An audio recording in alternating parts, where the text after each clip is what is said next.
Bloomberg is now on your dashboard. With Apple CarPlay and Android Auto, it gives you access to every Bloomberg podcast, live audio feeds from Bloomberg Radio, print stories from Bloomberg News in audio form, and the latest headlines at the click of a button with Bloomberg News Now. It's free with the latest version of the Bloomberg Business app. That's the Bloomberg Business app. Get it on your phone in the Apple App Store or on Google Play. Just download the app, connect your phone to your car, and get started. And it's all presented by our sponsor, Interactive Brokers. Welcome to the Bloomberg Markets Podcast. I'm Paul Sweeney, alongside my co-host, Matt Miller. Every business day, we bring you interviews from CEOs, market pros, and Bloomberg experts, along with essential market-moving news.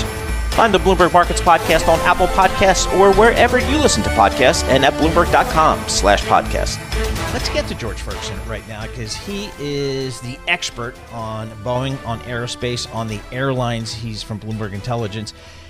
George, again, we were just saying it just seems like Boeing just emerged from the doghouse in the last 6 to 12 months, and here we are yet again. How serious is this issue relative to the last 737 MAX issue? So, I think if you're talking about the other challenges they've had with sort of rear pressure bulkhead problems and vertical stabilizers, I think I'd put it right along the lines as a very similar issue, and it's a lack of attention to detail in the manufacturing process, either at Boeing or at their suppliers, especially Spirit Aerosystems.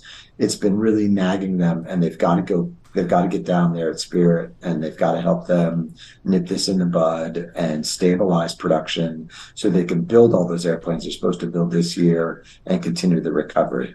If you ask me if is it similar to the MCAS problem where the two airplanes crashed, the Ethiopian and Malaysian airplanes, this doesn't appear right now to be anywhere near as serious. I think this will be a singular anomaly when we're all done. But again, a sign of lack of attention to detail in the manufacturing process, which can't go on in aerospace. Hey, George, give us some size and scope when it comes to which airlines fly this model the most and how many of these planes are worldwide. Yeah, so this model is relatively sort of recently entered into service. There's only about 225 flying.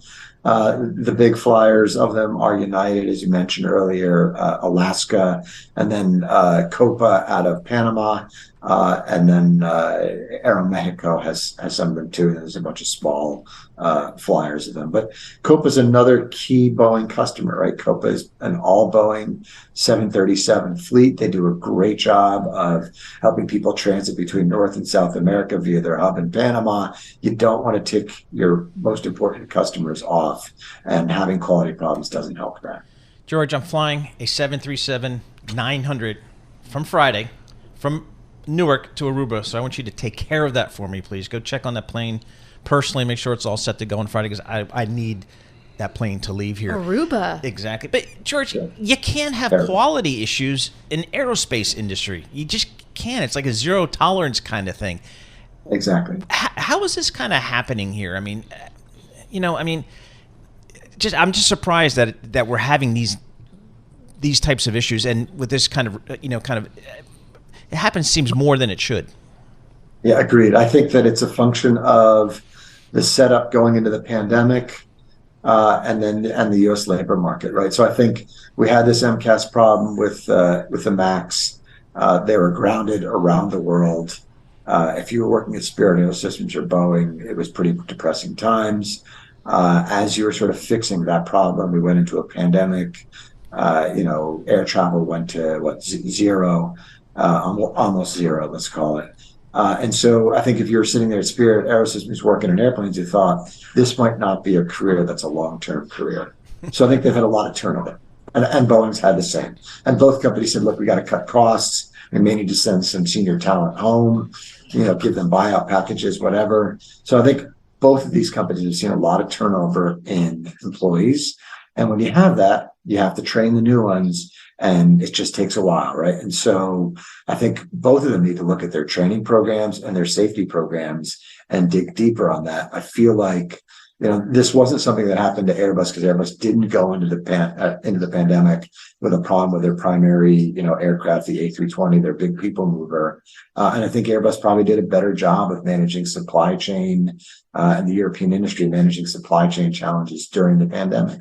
And I think that's why we're here. And the U.S. labor market's been really strong. So you can go out and find another job pretty easy. So Boeing has to get all over this.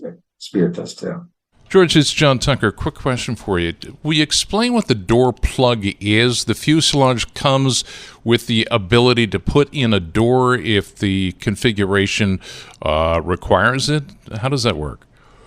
Yeah, so some of the larger versions of the 737, some of the customers can really pack them out, right? So I think at a similar airplane, Ryanair will get 200 some people in there. So you need a certain number of exits per number of people in the airplane. So if you're maxing it out like Ryanair, you have an exit door there. If you're not maxing it out like Alaska, you don't need the exit door. You put a panel there. You don't want to lose any of the space at the exit door. And the panel, that's just bolted in? Or hopefully bolted in? My understanding is it's got 4 bolts and some other connections to keep it attached to the fuselage. So again, as it goes down the line, someone probably has to go out and make sure that the panel gets inserted correctly. If it's not an airplane that needs that exit door, we think that's probably where the problem was, is inattention to detail. Yeah, you look at the video from NTSB and whatever. There's no fracturing, there's no tearing whatsoever of the skin of the aircraft.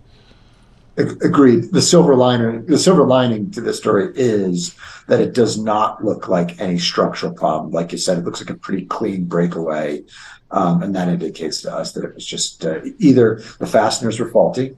And I think we would have seen that in other airplanes by now. I think the FAA will know that shortly as they do their inspections, or someone didn't fasten it correctly. How does that end up more broadly affecting other airliners? Like United, for instance, has the most MAX 9s in service, around 79. How does that impact United in particularly as well? Yeah, so the inspection program, my guess is that all these will have to be inspected, all these airplanes. And so their inspection process is going to take a little bit longer. It means they're going to take more airplanes out of service. Hopefully not the Newark to Aruba flights, but we'll see what happens. If they need people to fly those, I get them one of those. And so I think another silver lining here is that it is the first quarter, traditionally a low time for travel. And so I think it's less impactful for the airlines coming right now. But United, it's going to take United some time. So they're going to have to knock down some of the schedule probably while they wait for these inspections and wait for guidance from the FAA as to what's going to be an all clear for the airplane. So I know, George, just from reading your research and talking to you, that Boeing and Airbus, they can't build planes fast enough. There's so much demand out there these days. So what happens to Boeing's assembly lines today? Are they still going full board, or are they standing down here? What are they doing? My guess is that they're probably still building today. My guess is that, they're, like they said, they're very focused on the regulators. They want to see what the regulators have to say.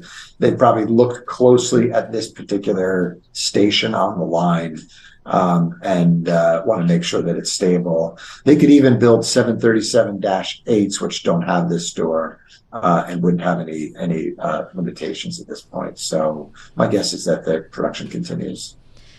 We only have about a minute left, but we are approaching earnings season. What do you expect as far as particularly how this could impact Boeing when it does come out with some of its forward-looking guidance? Yeah, I think if it's an anomaly, I would think that Boeing's guidance on how many airplanes they can deliver in 2024 would be largely unchanged from this. It seems to me like this could probably be wrapped up in a couple of weeks. Again, you don't like quality problems, but it could probably wrap up in a couple of weeks if it's an anomaly. If it's not an anomaly, that's when you start knocking down production schedules, knocking down expectations for cash flow and profit. We don't expect that right now. All right, George, thanks so much for joining us. George Ferguson, he covers all the aerospace companies. He covers the airlines as well. So top to bottom, he's got his finger on the pulse of what's happening in that global aerospace business. And again, Boeing shares are down here today, as are Spirit Airlines as well, one of the suppliers of the fuselages. You're listening to The Tape.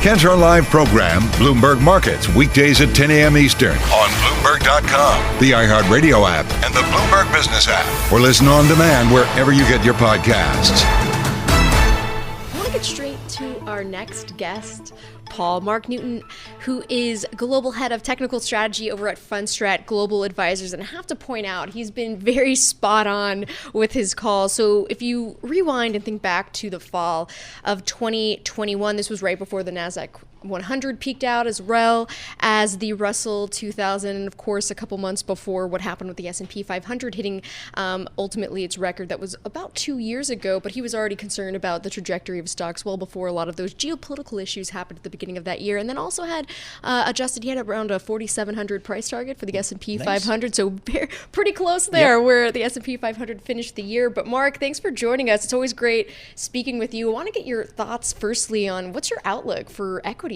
this year. Thank you, Jess. Happy New Year to everybody. And, I am very constructive on equities this year, actually. I do believe the S&P will get up to 5175. In general, it should be a lot easier year for many investors than last year. I know last year was largely, tech dominated for most of the year, and the broader market largely, it took some time for many other sectors to play catch up. And I think we did see that in the fourth quarter. My view is that this year should allow for a more broad-based rally in many of these other sectors like financials and healthcare. And I think the beginning of the year certainly has seen a little bit of a drawdown in some of the former leaders for last year, certainly a very big period of mean reversion. But my bigger call is that I think bond yields are going to drop this year, likely down to 3.25% on the 10-year, and that markets should have a very good year, and that any sort of recession, I think, is going to be postponed at least until 2025. So, Mark, you bring up a good point there. I mean, when you think about 2023's performance, up until kind of October, it was extraordinarily narrow. And I know for folks that think about the health of the market, that's not very healthy because the breadth of the market advance wasn't great. They got a little bit better there in the fourth quarter. How do you feel about kind of the breadth that we're seeing in the market these days?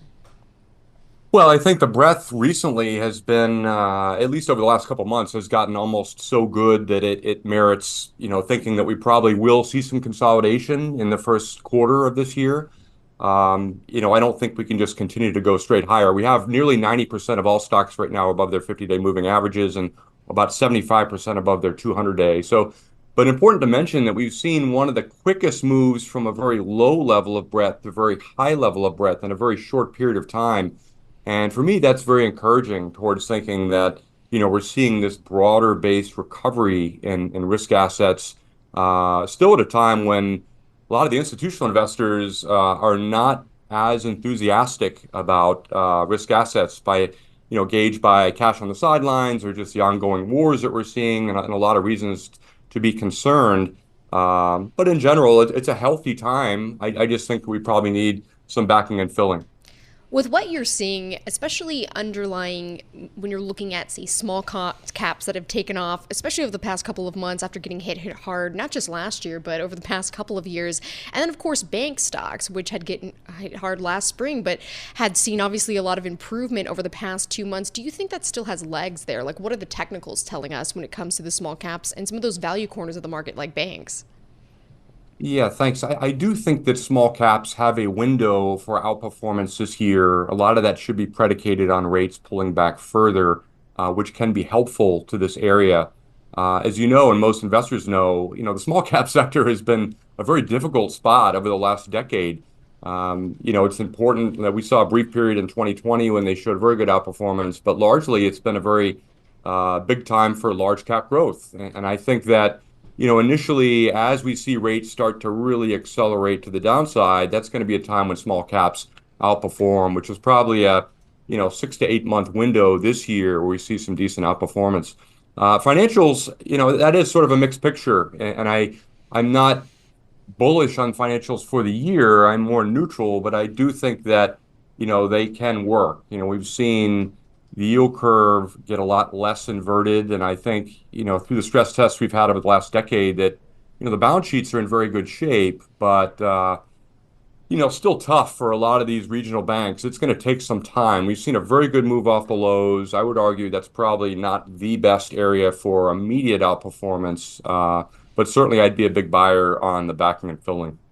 So, Mark, the extent of my technical analysis is the RSI function. We know that's his favorite. So, I mean, Paul's point, though, with RSI, because I know you have your way of looking at technicals, but a lot of traders, it's not just a one day when they're looking at charts. They look at weekly, they look at monthly. I think a lot of people, especially coming into this year, to Paul's point, they kept talking about, hey, these overbought levels. But a lot of times when I'm speaking with technicians, they're viewing it from other lenses as well. So even though you could see RSI, even though it's not still above 70 at this point, but if you're looking at the S&P or the NASDAQ 100, it could stay above 70 for a while. And that doesn't necessarily mean it's a bad thing, right? Yeah, that's a very important comment. And I think it's really key to really measure investors' time frame of investment, their risk tolerance, and generally looking, you'll hear traders say, well, it's oversold, it's overbought, but a lot of times they're mentioning very, very short-term time frames. And if you look at the larger periods where equities have peaked or bottomed, it's come when weekly or monthly RSI have gotten very overbought or oversold. And right now we're sort of in a pocket where momentum has been very positive, but yet, the recent drawdown we've had in recent weeks has actually caused RSI to pull back from those overbought levels on a daily and actually a weekly basis.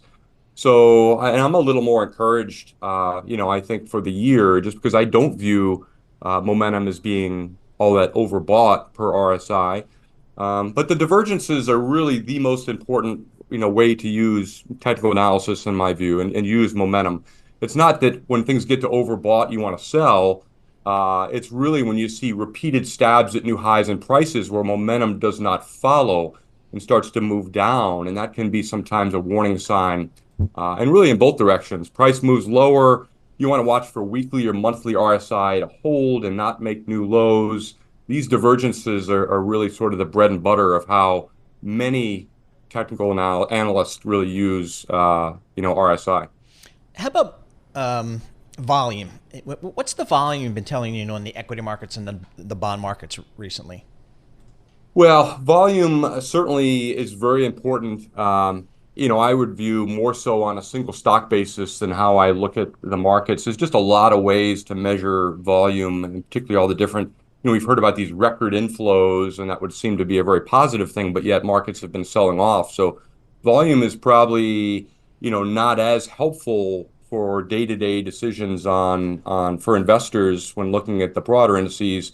But certainly you want to see breakouts of stocks happen on good volume and, pullbacks happening on lesser volume. Those can all be very important things to concentrate on. I know something too when it comes to volume can be tricky if you're looking at the ARMS index, or some people when they follow technicals trend. I know it spiked above 3.5 actually on December 20th, but that can be a little tricky when you're looking at something like that. Is it more just a day-to-day thing that it's more useful than maybe more forward-looking? Or? Yeah, that's a great point, because the trend is very useful, and we won't need to go into a lot of depth here, but a lot of it's about the advances to decliners divided by the advancing volume minus declining volume. In general, when you have very high volume on the downside, oftentimes that can signal inflection points, particularly after a lengthy decline.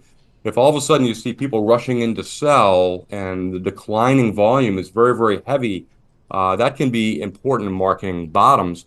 But I would argue precisely the opposite is also true if you have a high trend after an advancing period in stocks, where a huge rally and then a very high trend on a reversal. For me, that oftentimes is a warning sign. But statistically, look, whenever you look at these things going out 3 months, 6 months and try to measure them, they all say that the market's going to go higher, and that's just the upward trending nature of the market. So it's more for me on a short-term basis and just looking at that trend. When you see, trend readings being above 2.5, that can be very important, literally in both directions. All right, very good. Mark Newton, thanks so much for joining us. Really appreciate it. Mark Newton, he's Global Head of Technical Strategy at Fundstrat Global Advisors. Tom Lee and some guys. I think it's some smart people over there. Oh yeah, no, they're bringing on a lot of smart talent. Yeah, actually. So again, we don't talk technicals as much as maybe we should have, but a lot of people. I cover technicals a lot for the U.S. equities team. You do, that's right. Do, yeah, exactly. And you're right about them. I do. Oftentimes over the weekend, right? I do. Isn't that funny? And then somehow we talk about them on the radio the next week. Isn't that funny? That works. You're listening to The Tape. Catch our live program, Bloomberg Markets, weekdays at 10 a.m. Eastern on Bloomberg Radio, the TuneIn app, Bloomberg.com, and the Bloomberg Business app. You can also listen live on Amazon Alexa from our flagship New York station. Just say, Alexa, play Bloomberg 1130. Just met Paul Sweeney live here in our Bloomberg Interactive Brokers studio. We're also streaming live on YouTube, so head over to youtube.com and search Bloomberg Radio. C-suite conversation of the day. We're going to talk copper. You got to smelt this thing. I'm not sure what smelting is. But you put metal, I don't know. Dr. Copper, though, you know Dr. what it Copper. means for the global economy, economic growth, so exactly critical. right. All the components it goes to, especially companies in S&P 500 industries that use chip makers, another big one, too. So you got to talk about it. Yeah. And we got the perfect guest here. Roland Harings joins us. He's the CEO of Aurubis GAG. It is a German company, Hamburg, Germany. There's some ADRs here in the US, AIAGY for the US ADRs. Got a market cap about 3.6 billion US dollars. Roland, thanks so much for joining us here in our studio. Talk to us about the global copper business. How's it going? How's business? How's the market? What's happening in your world of global copper? Yeah, so copper is the metal of the future. It has been the metal of the past, but it's also the metal of the future. If you see, the demand for copper is just has one direction: it's going up, because everything which is decarbonization, which is electrification in the end, means it needs more copper for handling electricity.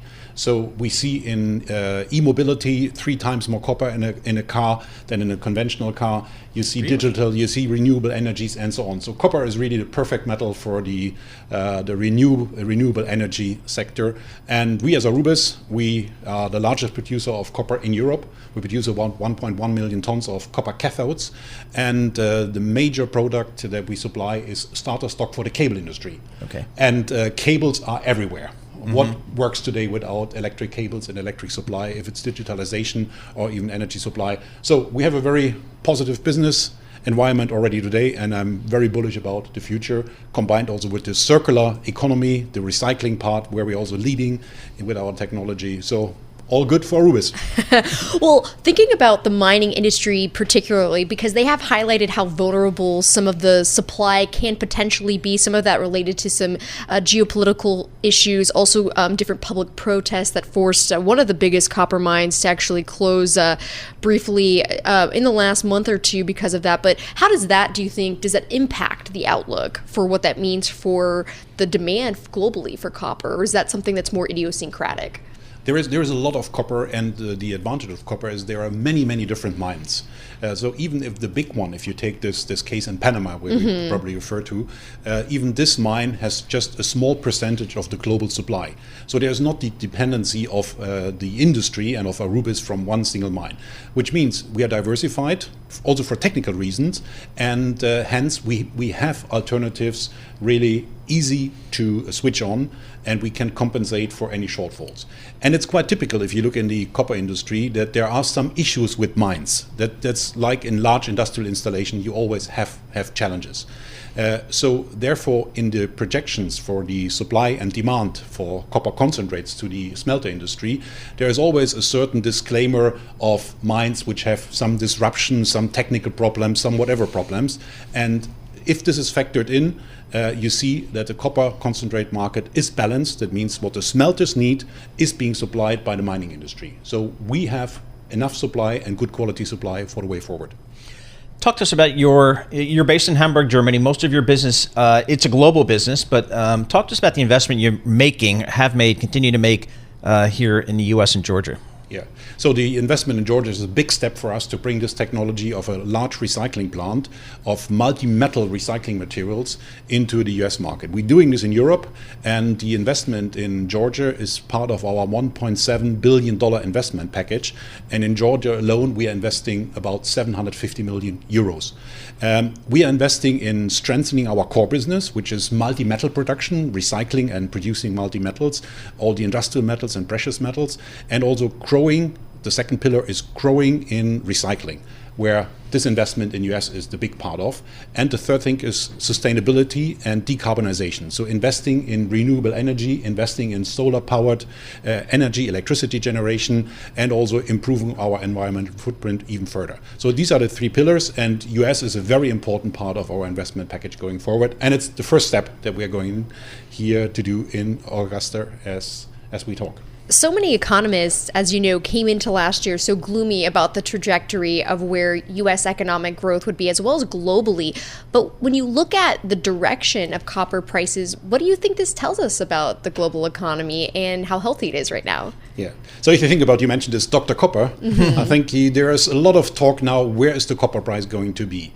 What we need as an industry and as an economy, we need more supply of copper. It has to come from recycling, where we have a major play, but also it has to come from additional mining activities around the world. There is enough copper in the world, and the question is, at which incentive level, at which pricing level, investors are going to spend money to build up quite high investment cases for new mining activities.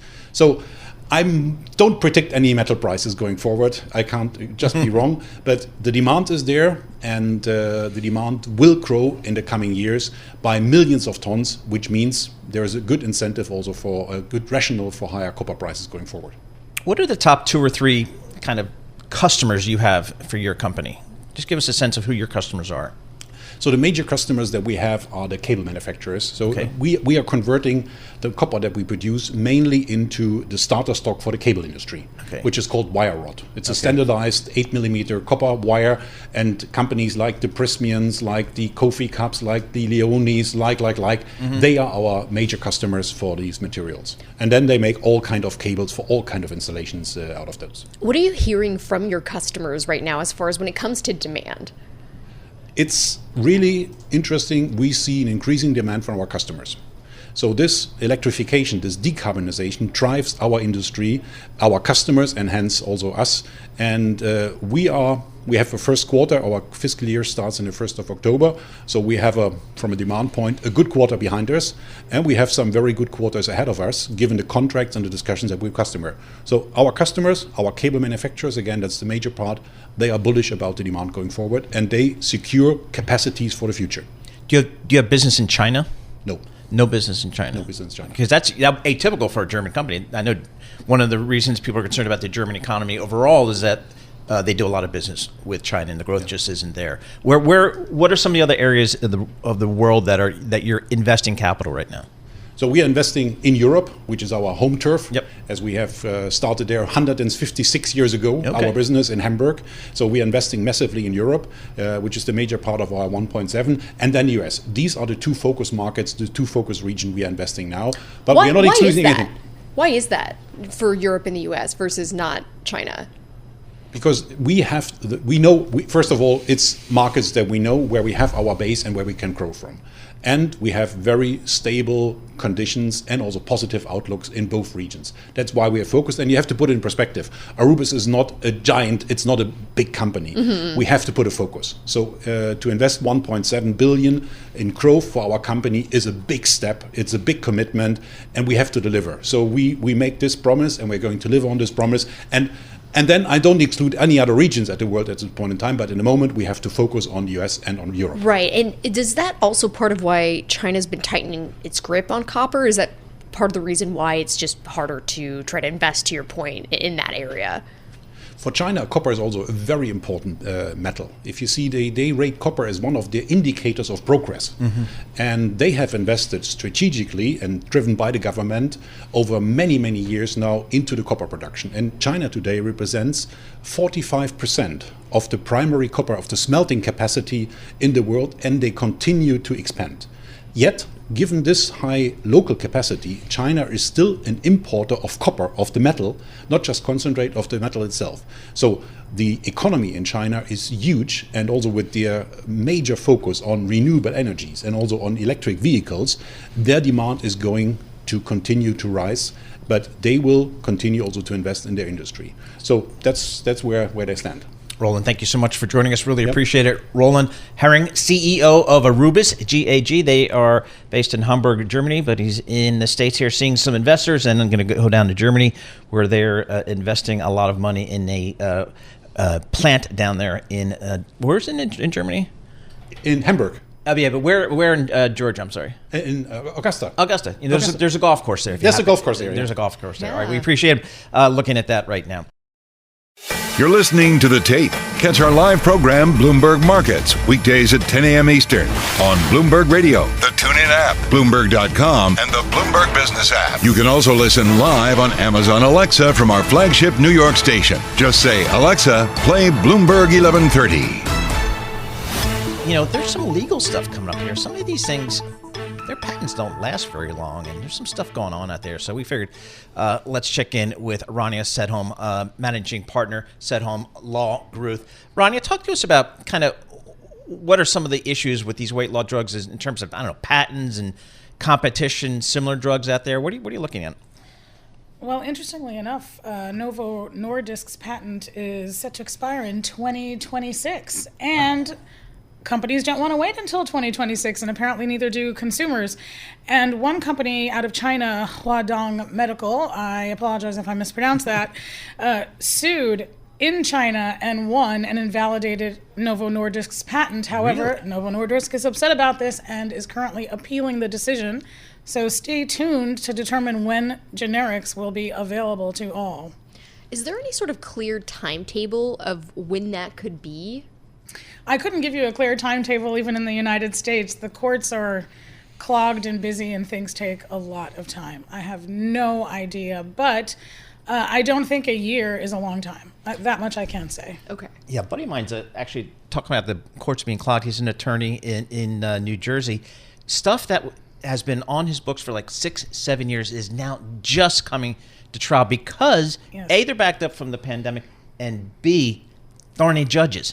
Like judges have been retiring and leaving, and they haven't approved anyone to come in, so there's just no judges. I'm like, are you kidding me? I've experienced that, and it's a terrible conversation to have with clients. It's extremely frustrating because we are in the business of providing solutions or trying to provide solutions, and there is none, and we just have to wait and see. Nobody likes to hear that. Yeah, exactly. All right, so on some of these weight loss drugs, these patents seem kind of short here, but I guess this is going to be a monstrous market. It is a big market. It is. And expected to explode here. So what are the Novo Nordisk of the world trying to do here? Because A, they're the ones that invested all this money to come up with these drugs. What are they doing to try to protect their position, I guess? Well, obviously, they want you to wait until 2026 before the generics come out, but AstraZeneca and other big pharma don't want you to wait and are looking at oral medications, and apparently they're in early stages.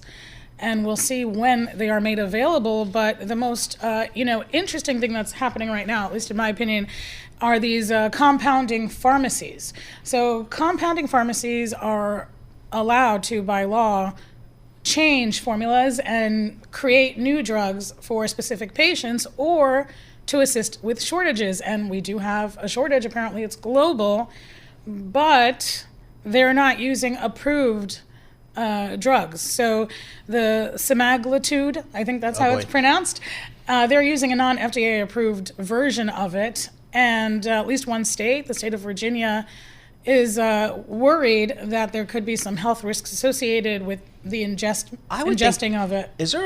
I would think the answer is yes, but is there a black market for these weight loss drugs? Because the demand has got to be just crazy. Oh, for sure. And some of them are on the internet. You can buy them from abroad. Of course, you're not quite sure what you're buying, but the bottle or the needle looks like it should. I wanted to bring up a story that we had on the terminal from Bloomberg News reporters Simone Foxman and Laura Namias last week about how Ozempic's mania's billions in bills are coming for taxpayers. So they're writing about how state and local governments across the U.S. are grappling with this growing problem, about how, not surprisingly, expensive drugs to treat diabetes and obesity are threatening to drain their healthcare budgets. How do you view this? What's the issue here, and what could it mean moving forward? Well, these drugs are very expensive. I know several people who are on it, and they're telling me they're spending, $1,200-1,400 and plus per month. Wow. So that's a difficult number to sustain long term, and these drugs are supposed to be taken in perpetuity, so it's not even for a short period of time. So I think once drugs become generic and they're more widely available and the formulas change slightly, the costs come down because they're widely available in the marketplace. So I think we're going to be seeing a change in pricing, but not until more of these drugs are available. Because right now, the question is, who does pay for it? I mean, I guess it's the point of, I guess, Simone's reporting is that it's coming back to the states, right? Yeah, and it's draining their healthcare budgets, is what they were writing about. Yeah, so on that side, you could say, boy, it'd be good to get to generics as quickly as possible to lower the cost for people because we know the demand is there, That's true, but there is a lot of controversy. And again, I don't know what my opinion on this is. I haven't really thoroughly given it some thought, but several people are taking the drug not because of diabetes. This is a diabetes treating drug. Specifically for that. Yes, and there are a lot of drugs, like metformin, for example. It's used to treat a variety of things. So if this drug was initially made to help with a variety of matters, or it's now been discovered that it helps with a variety of matters, then something, needs to be done to assist with the shortage, if nothing else. Yeah, I saw a story just early on this Ozempic thing. This is something on TV about this one doctor in Beverly Hills was writing a lot of prescriptions. Oh my goodness! Ozempic, and they were just looking at people walking in and out of his office, and they're all the beautiful people, but they were still getting all these scripts, and it didn't seem to be. My goodness, and it's supposed to be for people who are diabetic. Diabetic, obesity, and all these underlying health issues associated with that. So there's a lot to do from the government perspective, from the from the insurance perspective, and then also the legal side in terms of the patents and generics and compounding pharmacies, as you mentioned. So a lot to develop here for this market.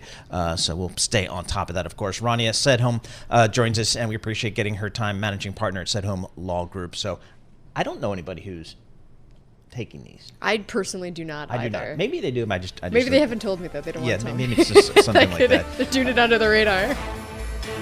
Thanks for listening to the Bloomberg Markets Podcast. You can subscribe and listen to interviews at Apple Podcasts or whatever podcast platform you prefer. I'm Matt Miller. I'm on Twitter at MattMiller1973. And I'm Paul Sweeney. I'm on Twitter at PT Sweeney. Before the podcast, you can always catch us worldwide at Bloomberg Radio.